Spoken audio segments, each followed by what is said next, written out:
Welcome to our Research Like a Pro of DNA question and answer series. And today we are going to talk all about how to use AI in creating DNA source citations. So this comes from the question, you know, how can I use AI in creating DNA source citations? This might be something you've never thought about, but it's actually going to be really fun to show you what I've discovered. First of all, let's just think for a minute about where would we need to use a DNA source citation? Well, if we're going to write a research report that has DNA, we're going to need some source citations. If we're going to turn all of our research into a proof argument, proving what we've discovered through DNA, we'll need those citations. We can use them in our family trees, and if we are creating diagrams of our DNA matches, we could use some citations. And there are probably plenty of other places we might want to have a DNA source citation. These are just a few that I thought of. What are some of the sources we might be trying to cite? We could be citing testing company reports such as Ancestry or Family Tree DNA.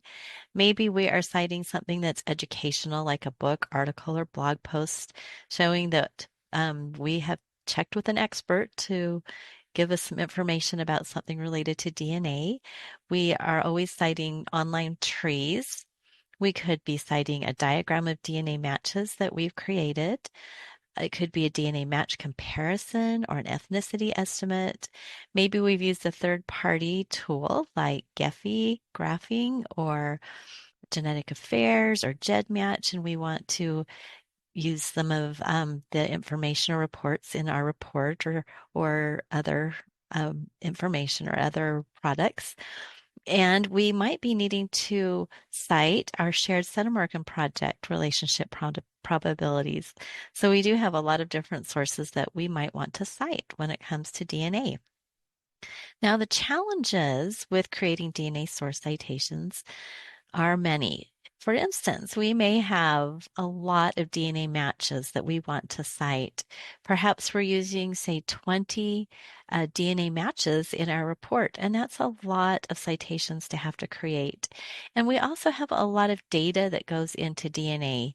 We're going to have the number of centimorgans shared. We're going to have segment start and stop points.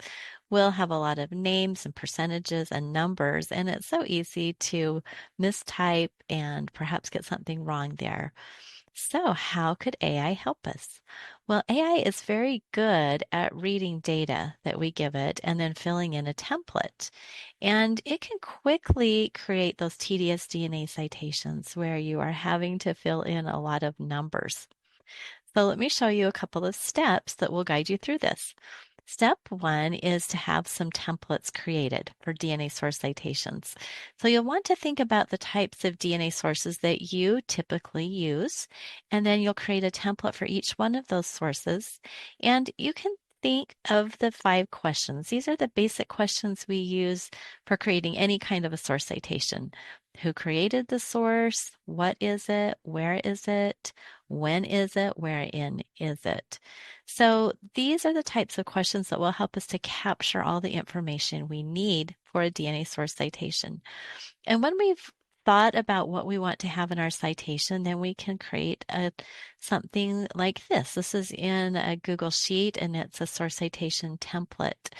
So I have thought about how I would want to cite a 23andMe family tree, and I've created a template there, and it would just need to be filled in. So you can see there's lots of different templates. There's not really any one right way or wrong way to do your template and to organize the information for these DNA sources. We do have the Chicago Manual of Style that we follow in genealogy that tells us how to cite books and blog posts. So I followed those here. But for other things, basically, I'm working on just getting the who created it, what is it, question answered. So let's take a look at just one of those. So, for instance, if we are going to cite, um, let's say, how about an Ancestry DNA database report? So we would say Ancestry DNA results for whoever your test taker is. It's a database report, and Ancestry is where it is found. So they who created this, they're the who, as well as the publisher. And then we can add the access date for the when. And then for the wherein, we want to make sure that we are putting a URL, or that's for the where is, and for the wherein, we want to add a lot of details about the match. And this is where we could put a predicted relationship, the number of centimorgans. So there's just a lot of different details we could add there. So once we have those templates created, as many as we want to, then we can take that spreadsheet and we can upload it in either a document format. Maybe we're doing this in a document in a table, say a Word table, or maybe if it's a spreadsheet, we create a .csv file of it, and then we upload that to AI. And then we want to give AI some project instructions to follow. So we're basically going to give AI our templates, how we want to have our citations formatted. So I'm going to show you a couple of examples. One is for Claude, and this is doing a Claude project, which you can do if you have the professional plan, and which is the paid plan. You can do this without the pro plan, but I thought I would show this to you in case it is something that you're interested in. So in a Claude project, you set project knowledge and you upload anything you want to have working with that project. So you can see I've uploaded my CSV file and I've given it some instructions. I said, you are an expert genealogist using the provided citation templates. You'll be converting citations to the correct format. You'll use the exact information as provided and not change the template in any way. So I also set up a project in ChatGPT, and ChatGPT lets you do this on the free plan. I uploaded the exact same spreadsheet. I put the exact same prompt in, and then I, told it using the templates, I'll be asking you to create source citations of various types. So let's see what happened when I tried this out. I wanted to see if I could just take a screenshot of a match and see if it would create that citation for me. So here I have a match between myself and my mother, did a really quick screenshot and put that into Claude. So Claude shows the screenshot here, and I said, perfect, create a citation for this match from Ancestry using the correct template. So it was very interesting because it decided to create the citation, but it wasn't exactly from my template. So let's compare. We have DNA matches database report, but down here I have Ancestry DNA results for, and then database report. So it kind of did a basic idea, which was okay, basic citation, but it wasn't exactly my template. So then when I refined it and I said, use the format for the Ancestry DNA database report, and I told it specifically which template to use, then it came out perfectly.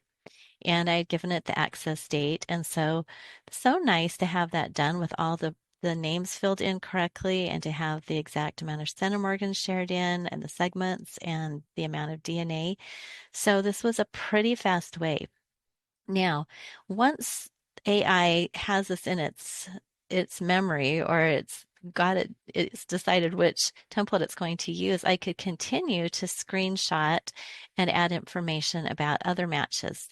And the other really neat thing that I could do with this, let's say that I have a DNA match and I want it to be anonymous. I don't want to have the name. After I've created this, I could say, now replace the name Anna Mae Schultz with a generic name. I could tell it, replace it with Mary or match number 1 or whatever I wanted to, and it could quickly create an anonymized citation for me. Because if we're going to do a report that will be put out publicly, we don't want to include living people's names unless they are giving us permission. Now, what happened with ChatGPT? So with ChatGPT, instead of doing a screenshot, I just copied and pasted it. So it was the same exact information. And I told it was from Ancestry DNA and to create a citation. And so it told me here's a properly formatted genealogy source citation for the match details. So we can see that ChatGPT did its own thing as well. And it was different than what Claude did for me. It still got basic information in, but it wasn't from my template.